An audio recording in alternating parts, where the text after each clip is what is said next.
초청 이런 제목으로 은혜를 나누려고 합니다. 예수님께서는 이스라엘 곳곳을 다니면서 말씀을 가르치고 전파하고 또 아픈 자들을 치료하는 그러한 일을 하셨습니다.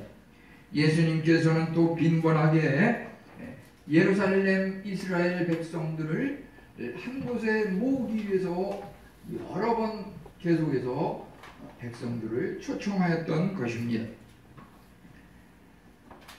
예루살렘아 예루살렘아 간절히 부르면서 초청하는 그 주님의 음성 속에는 그의 간절한 국가와 민족을 사랑하는 애국심과 백성을 향한 넓은 사랑과 또 구원의 그러한 간절함을 포함하고 있다고 보겠습니다. 그럼에도 불구하고 백성들은 예수님의 초청을 계속해서 거부하고 예수님을 믿지 않으려고 구원을 꺼렸던 것입니다. 오늘 우리가 이 시간 나눌 말씀은 우리가 읽은 본문에 기초하여서 예수님의 그 주님의 계속되는 그 초청, 한편 우리 백성들은 계속해서 주님의 초청을 거부하는 그러한 상황이 있고, 이제 주님께서 우리가 주님의 그 초청에 응하면 이와 같은 복이 임한다고 결론 지어질 수 있겠습니다. 37절, 38절, 39절을 이렇게 읽었는데요. 37절에서는 주님의 그 계속적인 그 초청, 38절에서는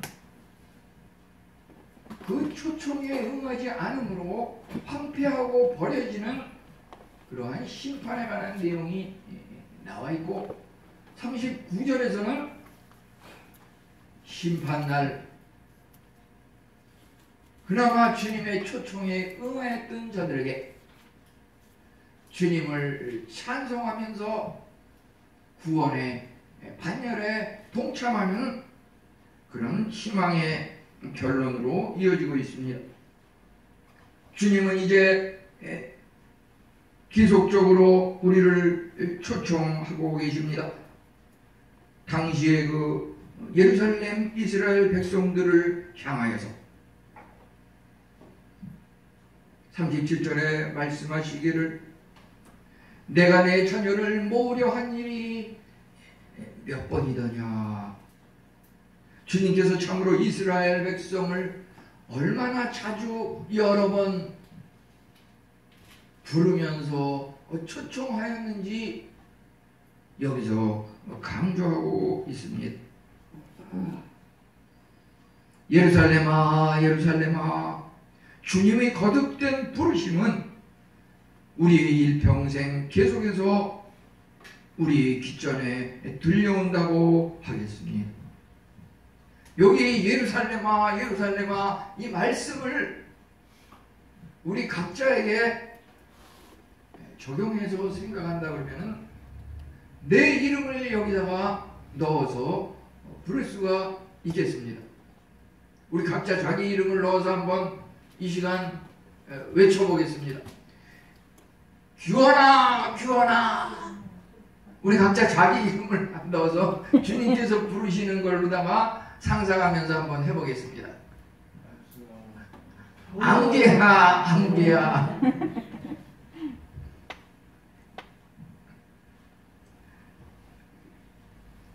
우리 그 음성이 말이죠, 우리가 참으로 누워서 잠잘 때, 또 일어나서 활동할 때, 잠시 집에서 앉아서 쉴 때, 길을 걸어갈 때, 또 시기적으로 어린 시절부터 여러 차례 무수히 셀 수 없을 정도로 여러 번 이제 아침에 눈을 뜨는 새벽마다 주님께서 일평생 계속해서 우리를 부르십니다. 주일 아침이면 또 부모님이 같이 믿음 생활하고 교회에 가족으로 오시는 그런 가정은 아무개야 주일이다 일어나라 교회 가야지.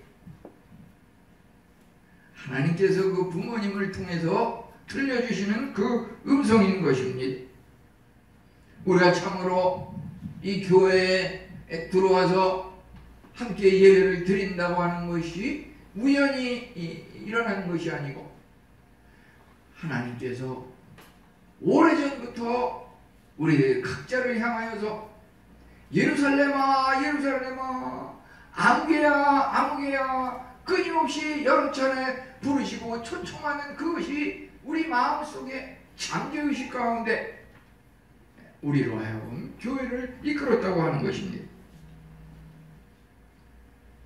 여기에 계속해서 우리를 부르신 변치 않는 주님의 사랑과 구원의 초청이 있습니다. 주님의 이와 같은 계속적인 초청은 불쌍한 영혼들을 한자리에 모으려고 하는 것, 방황하는 심령들을 한 곳에 모으려고 하는 것, 이제 영혼들을 자기에게 모아서 안전하게 인도하시고 천국으로 구원에 이르게 하시는 그 사랑이 담겨있는 것입니다. 여기 이 말씀 속에는 이제 이름을 부르면서 이어서 심판에 대한 경고가 나오고 있습니다. 이스라엘 백성은 하나님의 선택받은 선민, 구원받은 백성이라고 하지만 사실은 그들의 그 지난날의 행위들을 보면 어떠하였습니까?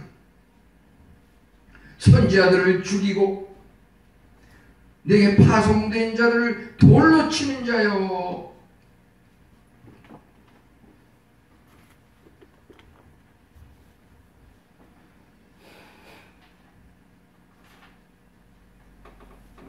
참으로 구약시대의 그 선지자들 중에 하나님을 전하다가 왕 앞에서 이실 직고하다가 죽임을 당한 그런 선지자들이 있었고, 또 신약시대에 와서도 바울사도 같은 경우는 그 복음을 전하다 보니까 돌로 쳐가지고서 맞아서 쓰러졌는데 사람들이 죽은 줄 알고 몸을 들어서 성 밖으로 내보냈는데, 집어던졌는데 뭐라 그랬습니까? 바울이 다음날 아침에 일어나서 다시 복음을 전하러 가더라. 참으로 우리들의 그 과거는 파송된 자들을 돌로 치고 선자들을 죽이는 그러한 일은 혹시 없었는지요? 하나님께서 심판에 대한 경고를 이렇게 하고 계시는 것은 그 사랑의 경고라고 할 수가 있겠습니다. 그것을 비유하기를 암탉이 그 새끼를 날개 아래 모음같이 내가 내 자녀를 모으려 한 일이 몇 번이더냐.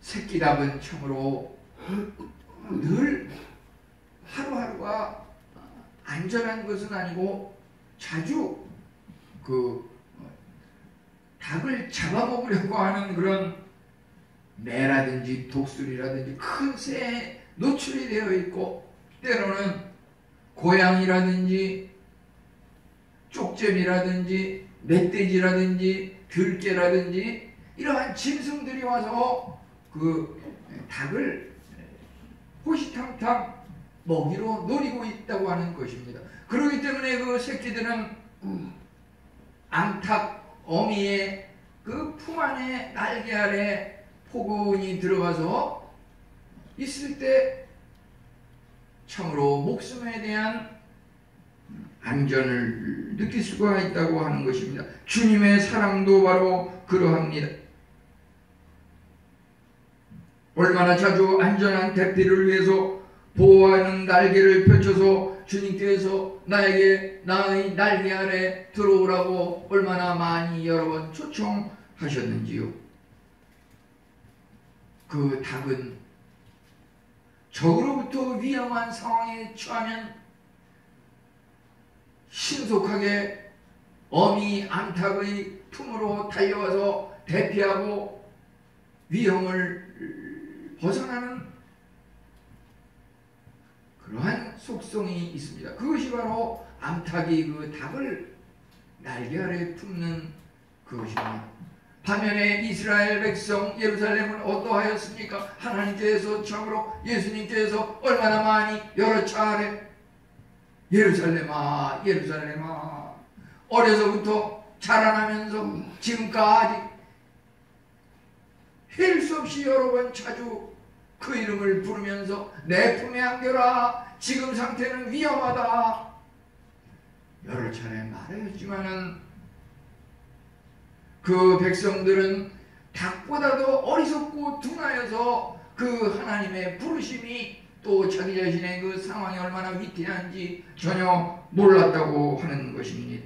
그들은 경고를 들으려고 하지 않았습니다. 그것은 주님에게 슬픔의 눈물을 흘리게 하였는데 참으로 그들은 완고한 자기 의지로 인하여서 초청의 기회를 놓치고 잃어버렸다고 하는 것입니다.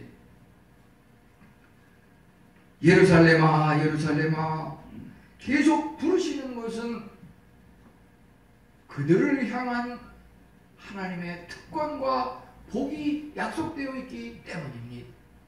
선민 선택된 백성 이스라엘은 참으로 세상의 많은 사람들 중에 천에 하나 만에 하나 택함을 받고 그들은 참으로 하나님께서 하나님 나라에 대한 구원을 확약하셨고 그들에게 복을 주시마 약속하셨던 것입니다.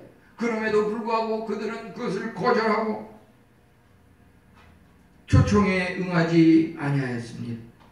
그리스도께서 예루살렘 자녀들을 불렀던 것은 나중 집의 영광이 이전 집의 영광보다도 큰 것이었기 때문입니다. 그렇지만 예루살렘은 끊임없는 주님께서 약속하신 그 큰 복과 구원에 대해서 아랑곳하지 않고 그들이 가장 친한 친구 예수 그리스도를 죽음에 이르게 하고 십자가에 못 박힘을 당하게 하였던 것입니다.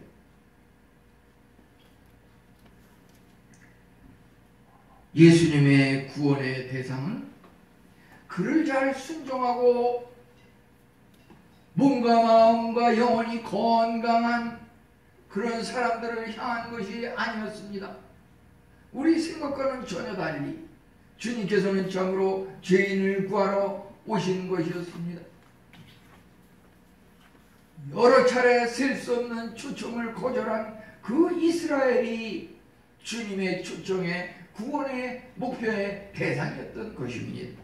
그것은 마태복음 15장 24절에 주님께서 오신 목적 중에서 이스라엘 집이 잃어버린 양 외에는 다른 데로 보내심을 받지 아니하였노라. 예수님께서 원래 오신 목적은 선민 이스라엘 백성을 구원하시기 위함이었습니다.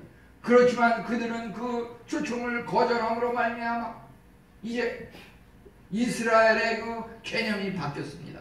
새 이스라엘이라고 하는 개념이 생겼습니다. 그것은 이스라엘 백성의 그 혈통은 아니지만 믿음으로 예수님의 자녀가 된 새 예루살렘, 새 이스라엘, 그들에게 이제 구원의 약속이 주어졌던 것입니다. 우리 한국도 마찬가지입니다. 우리는 참으로 이스라엘도 아니고 예루살렘도 아니지만 오늘날 예수님을 잘 믿음으로 말미암아 이 작은 나라가 세계에서 얼마나 특출난 은혜 받는 한국으로 우뚝 서게 되는지 알 수 없습니다. 주님의 그 계속적인 초청에 우리 인간의 반응은 어떠하였습니까? 그 초청을 계속해서 거절했다고 하는 것입니다. 왜 그렇습니까? 어떻게 우리가 무슨 내용으로 거절했단 말입니까? 이와 같은 우리들의 거절의 결과는 어떠할까요? 그 원인을 우선 살펴보면 거기에는 어떤 외부적인 상황이나 내가 태어난 집안 형편이나 그런 상황에 있지 않다고 하는 것입니다. 그것은 개인의 마음의 의지 문제라고 하는 것입니다. 하나님의 말씀에 내 마음을 얼마만큼 고정하느냐라고 하는 문제에 있어서 우리는 그것을 원하지 않고 거절했다고 하는 것입니다. 하나님의 약속을 전혀 믿지 아니하고 보이지 않는 것들에 대해서 감사의 마음이 전혀 없습니다. 하나님을 떠난 자는 결국 사탄과 세상의 노예가 된다고 하는 것입니다. 우리 인간은 주인이 될 수는 없습니다.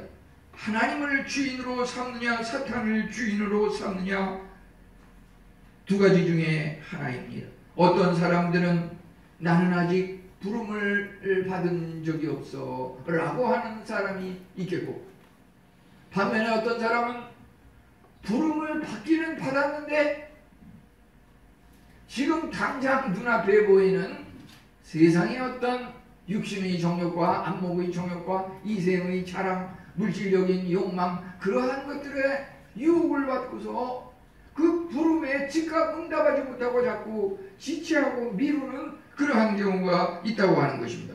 그 원인을 구체적으로 누가복음 14장 18절로 20절은 세 부류의 사람이 있다고 하는데, 한 사람은 밭을 샀음에, 또 한 사람은 소를 5마리 샀음에, 또 한 사람은 장가를 갔음에, 이와 같이 세상의 어떤 물질적인 문제 때문에, 가정적인 어떤 문제 때문에 핑계를 대면서 주님 섬기기를 주저하고 있다고 하는 것입니다. 부름의 그 초청을 미루는 자들은 하나님의 그 초청과 부름이 중요하다는 것은 알고는 있지만 선뜻 발을 디디지 못하는 것은 사탄이 그것을 가로막고 방해하기 때문인 것입니다. 순간의 망설임이 지나갔을 때 뭔가 이제 마음 잡고 주님을 한번 믿어보리라 라고 할 때는 이미 늦었다고 하는 것입니다. 세월을 아끼라 주님께서 참으로 우리에게 계속해서 초청하고 또 초청하지만은 그것이 이제 우리가 알지 못하는 그러한 시기에 불현듯이 주님께서 재림하시고 심판의 날이 다가왔을 때는 그 전까지 돌아오지 않은 자는 회복의 기회를 놓칠 수밖에 없다고 하는 것입니다. 그들이 얼마만큼 주님의 초청을 거절하였습니까? 37절에 보면 선지자들을 죽이고 파송된 자들을 돌로 쳤다고 하였습니다. 이것은 사람의 본성이 누구나 잔인한 폭력성이 있다고 하는 것입니다. 아무리 순하고 온순해 보이는 사람도 어떤 자기 자신의 어떤 이권적인 문제가 개입되게 되면 목숨을 아끼지 않고 갑자기 폭력적으로 돌변하는 경우가 있는 것입니다. 사람은 믿을 사람이 없는 것입니다. 예루살렘 이스라엘 백성들이 선지자들을 돌로 친 것은 그 내면에 사실은 그리스도의 구원을 거부하는 그런 마음이 있기 때문입니다. 우리가 그리스도의 구원을 영접하고 하나님을 사랑하는 자는 주의 선지자들을 포용하고 용서하고 또 교인들, 성도들의 그 어떤 작은 흠을 사랑으로 보듬어주고 용서할 수 있는데, 주의 구원을 거부하는 자, 하나님을 거절하는 자는 늘 폭력적이고 반란의 길로 들어서기가 쉽다고 하는 것입니다. 주님께서 여러 차례 초청장을 계속해서 보내지만은 고의로 초청을 거부하는 사람은 구원의 대상에 들 수가 없는 것입니다. 계속해서 주님의 초청을 거절하면 주님께서 죄악 가운데 내버려두고 그들은 참으로 지옥의 불못 멸망에 이를 것입니다. 우리는 열정을 가지고 주님의 초청에 응해야 할 것입니다. 주님께서 열정적으로 계속해서 우리를 초청하시는 그 초청에 응하여서 구원의 반열에 함께 동참해야 할 것입니다. 계속해서 우리가 주님의 그 초청을 완강히 거부하는 것은 우리의 자유적인 의지의 문제일 수 있습니다. 주님의 그 문 밖에서 두드리는 그 음성을 초청할 수도 있고 초청하지 않을 수도 있습니다. 문을 꽉 잠그고 초청하지 않는 그것도 우리의 자유입니다. 문제는 그 결과에 대해서는 우리가 책임을 져야 한다고 하는 것입니다. 그 결과까지 주님께서 책임질 수는 없습니다. 우리 식구가 책임질 수는 없습니다. 개인의 문제입니다. 구원에 관한 것은. 그 결과가 어떤 것을 말합니까? 38절에 보면은 황폐하여 버려진 바 되리라. 주님의 그 초청을 거절하는 자는 정말 심판의 날에 멸망에 이른다고 하는 것입니다. 심판날이라고 하는 것은 은혜의 날과 동일한 의미입니다. 주님을 믿고 구원에 이른 자에게는 은혜의 날, 축복의 날, 잔치의 날이지만은 그날 구원에 이르지 못한 하나님을 거절하고 초청을 계속해서 거부한 그들에게는 그날이 심판의 날입니다. 그래서 심판의 날과 구원의 날은 계속되면서도 일치되는 그러한 날인 것입니다. 우리가 참으로 주님의 부름을 받고 하나님의 은사를 맛보고 때로는 그 후에 육신이 세상으로 돌아가서 다시 방황하는 자들을 보게 됩니다. 그들은 다시 돌아와야지 구원에 동참할 수 있습니다. 우리 주위에 자주 듣게 되는 소리는 어려서는, 지금은 청년인데 어려서는 주일학교에 열심히 다녔어. 학생회 회장도 했었어. 이런 얘기를 많이 하는데 문제는 지금 현재 전혀 교회에 출석하지 않고 믿음 생활을 하지 않는 경우는 어떻게 될 것이냐. 신앙이라고 하는 것은 현재와 미래에 관한 것입니다. 과거는 반성할지언정 그것을 자랑할 것은 될 수가 없습니다.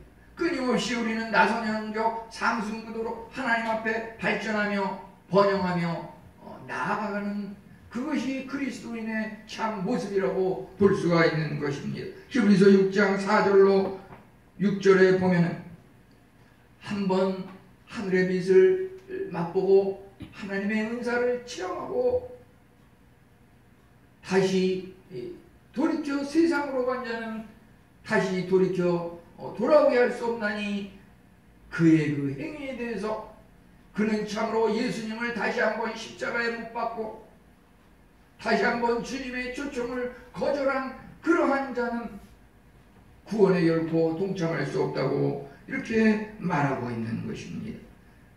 주님의 자비는 무시되고 경멸당하였고 그들은 참으로 무겁고 압도적인 심판이 가중되고 있다고 볼 수가 있겠습니다. 우리는 대화 속에서 과거에 한때 나는 그것을 자랑하면서 얘기할 것은 못됩니다. 그것의 잘못된 부분에 대해서 나는 잘못되고 나는 과거에 너무 연약했지만 지금은 하나님의 은혜로 이만한 복을 가지고 복을 누리고 감사하며 살 수 있어. 과거는 우리가 부족한 모습을 자꾸 들춰내야 합니다. 현재와 미래는 주님의 은혜로 더욱더 크고 놀라운 상상할 수 없는 그러한 주님의 약속이 예비되어 있는 그 길을 가는 것이 우리 성도들의 삶인 것입니다. 주님께서 참으로 초청에 응하면 이마만한 복을 주시겠다 약속하고 계십니다. 그러한 약속에 대해서 39절은 이제부터 너희는 찬송하리로다. 주의 이름으로 오시는 이여. 우리가 과거에는 주님을 거절하고 선지자들을 죽이고 파송된 자를 돌로 쳤지만은 이제 주님의 초청을 응하는 사람에게는 찬송하리로다. 주님의 날개 아래 따뜻한 온기를 체험하면서 하나님의 그 은혜를 찬송하게 된다고 하는 것입니다. 늙은 암탉은 새끼 닭을 볼 때 꼬꼬우는 소리를 냅니다. 새끼 닭의 반응은 어미닭 밑에 달려가서 그 날개 아래 품에 따뜻한 온기를 느끼면서 그 품 안에 평안히 머무는 것입니다. 예수님과 성도 간의 그 친밀한 사랑의 관계도 마찬가지입니다. 어린 새들은 어미 새의 날개 아래 있으면 목숨을 두려워하지 않습니다. 작은 그 병아리가 갑자기 쌀쌀해지는 날씨에 반쯤 얼어가지고 몸이 마비되는 듯하고 죽음의 직전의 상황까지 이르렀을 때 무엇이 필요합니까? 그 새끼 병아리 닭은 하루빨리 어미 암탉에게 달려가 그 날개의 품 안에 따뜻한 온기를 느끼면서 그 체온의 전달을 받을 때 거기에 생명력이 다시금 강건하게 일어나면서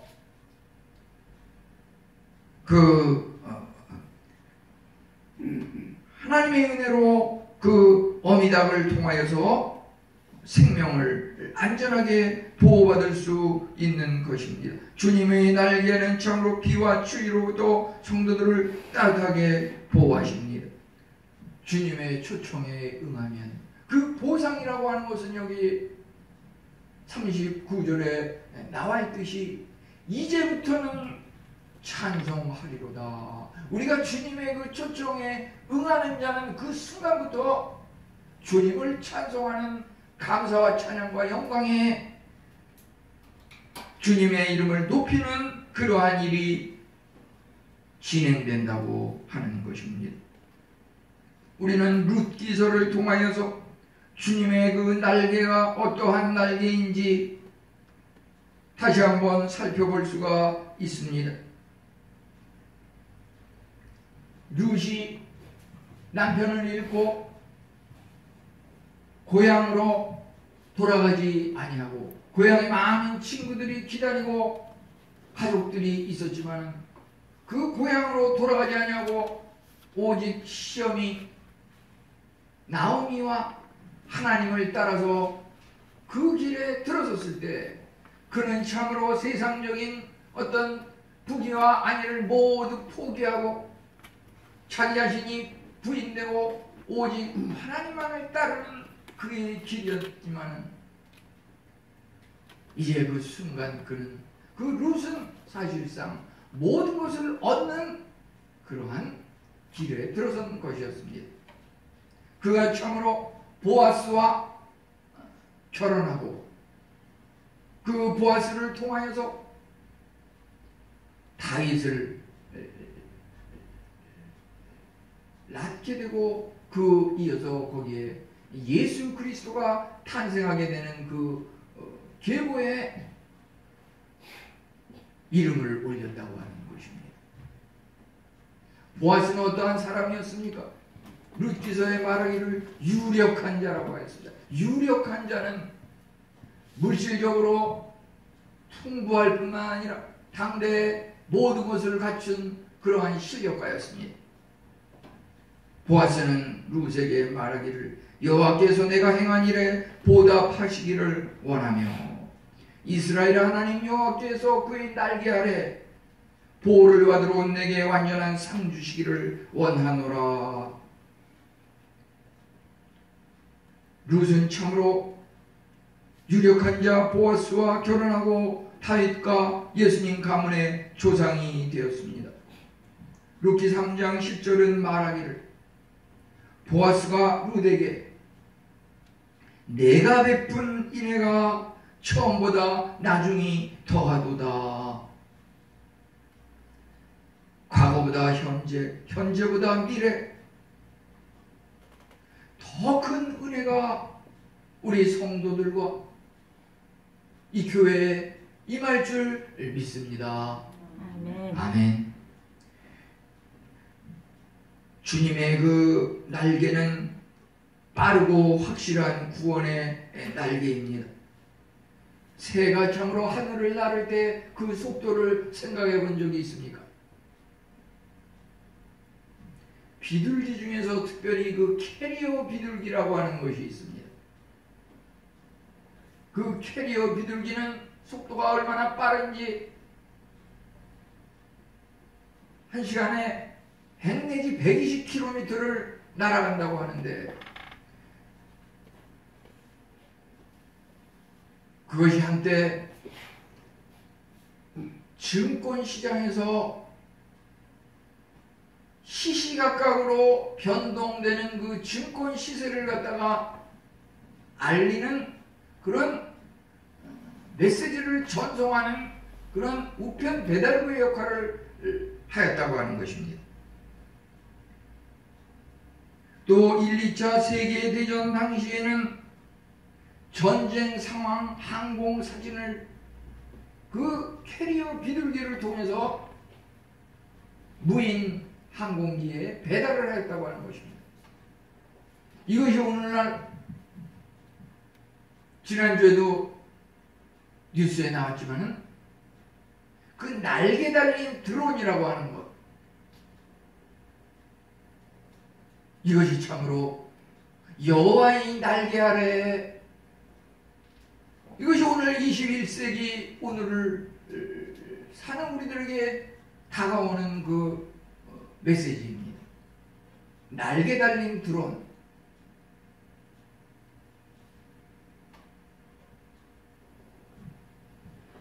그 드론이라고 하는 것을 개발하고 주목을 받는 그런 회사들은 때로는 그 소기업이라 할지라도 예를 들어서 전년 매출이 20억이었는데 금년에는 벌써 40억을 넘겼다.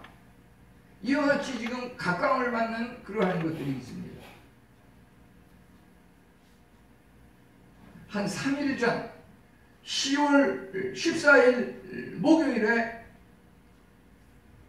뉴스에 나온 것 중에서 이 대한민국이 세계 최초로 그 목표를 달성한 그런 내용이 실린 것을 봤습니다. 그것은 무엇이었습니까?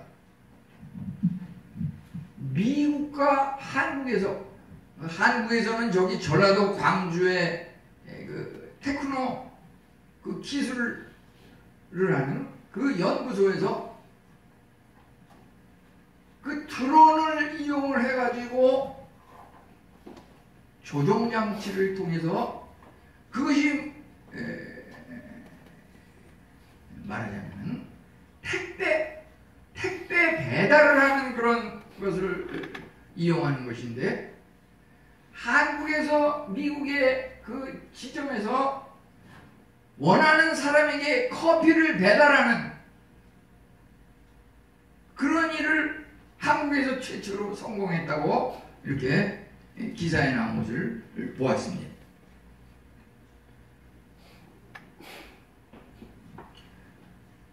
이러한 것이 그 14일에 보도가 됐는데, 사실 드론에 대한 기사는 매일 보고되고 있습니다.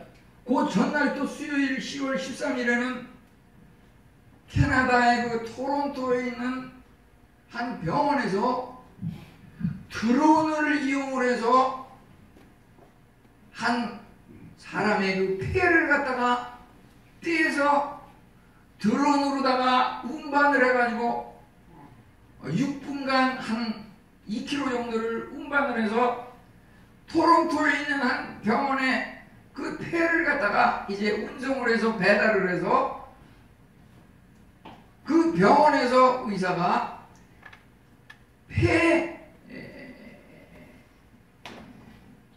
불치의 그 난치병을 앓고 있는 폐섬유종이라고 하는 그 병을 앓고 있는 환자에게 그 드론으로 이송한 그 폐를 이식 수술을 해서 성공을 해가지고 생명을 살렸다고 하는 그런 보고가 나와 있습니다.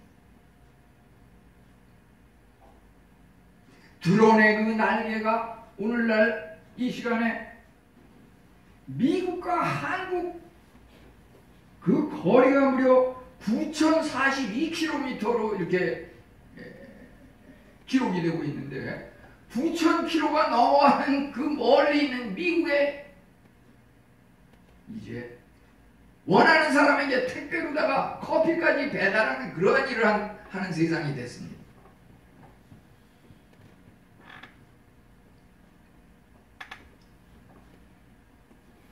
납도 도저히 병원도 없고 시간 관계상 이대로 내버려두면 죽을 수밖에 없는 그런 상황이지만 드론을 이용해서 약을 배달하기도 하고 심지어 수술을 할 수 있는 그 장기까지 운송을 해가지고서 생명을 살리는 이런 세상이 되었습니다. 우리는 하는 것들이 주님의 날개가 도대체 무엇인가? 그럼 주님의 날개보다 드론의 날개가 더 앞서는 것인가? 그것은 결코 아닙니다. 우리 영적 세계에서 주님의 날개는 무엇인가? 십자가 그늘 밑에 우리가 쉬리라. 십자가 그늘, 주님의 그 십자가의 그 날개 밑에 우리 모든 죄로 말미암아 죽었던 영혼이 다시 살아나는 그런 은혜가 임하지 않습니까? 주님의 그 살아있는 복음이 땅끝까지 이르러 그 복음이 전파됨으로 말미암아 그곳에 가 있는 선교사님들의 그 죽음이 씨앗이 되어서 그곳에서 복음으로 말미암는 구원의 역사가 일어나는데 그것은 한국과 미국을 연결하는 카나다의 그 한 지역에서 지역을 연결하는 그 생명을 살리는 그 정도를 벗어나고 그 정도를 훨씬 초월하는 말할 수 없는 주님의 사랑, 놀라운 구원과 영생의 그러한 일이 아닙니까? 우리는 참으로 이제 주님의 날개가 어떠한 것인지 너무나 성경의 여러 곳에 그것에 대해서 말하고 있습니다. 시편 91편은 또 말하기를 그의 날개 아래 피하리로다. 퍼지는 전염병과 닥치는 재앙을 두려워하지 아니하리로다. 화가 내게 미치지 못하리니 재앙이 내 장막에 가까이 오지 못하리니 주님이 날개 아래 초청에 응하면 악의 두려움으로부터 해방됩니다. 코로나의 위기로부터 해방됩니다. 죄의 유혹을 뿌리칠 수 있습니다. 우리가 참으로 날마다의 삶 속에서 하나님의 말씀을 읽고 사귀고 예수님을 믿을 때 주님께서 우리에게 우주 만물을 창조하신 주님의 그 소유권, 그것이 우리에게 주어지고 상속받을 수 있는데 주님을 믿는 우리에게 참으로 크고 놀라운 복, 세계를 우리에게 주시는 크고 놀라운 복이 약속되어 있는 것을 보게 됩니다. 새끼닭을 돌보는 암탉의 모습은 주님께서 참으로 성도들의 일평생을 책임지고 날개 아래 품어주시고 아무리 쌀쌀한 날씨에도 주님의 날개 아래 따뜻한 온기로 보듬어 주시고 우리를 사랑으로 생명으로 인도하시는 그 주님의 크고 놀라운 약속의 은혜의 말씀입니다. 이와 같은 구원의 초청에 우리 모두 응하심으로 구원에 동참하시기를 축원합니다. 함께 기도하겠습니다. 하나님 감사합니다. 주의 날개 아래 우리를 초청하시는 하나님, 이스라엘 백성은 끊임없는 주님의 초청에 끊임없이 거절함으로 멸망의 자리에 들어서는 자들이 많았지만, 이제 우리 새 이스라엘 된 우리가 주 예수 그리스도의 그 말씀 복음을 영접함으로 말미암아 모두가 구원에 이르게 하여 주시고, 룻을 통하여서 다윗이 나아지고 또 예수 그리스도가 길보에 나아졌던 것 같이 우리를 통하여서 천대까지 이르러 우리 가정이 감리 구원에 이르게 되는 놀라운 은혜를 우리 성도님들 모두에게 허락하여 주시옵소서. 감사하며 예수님의 이름으로 기도하옵나이다.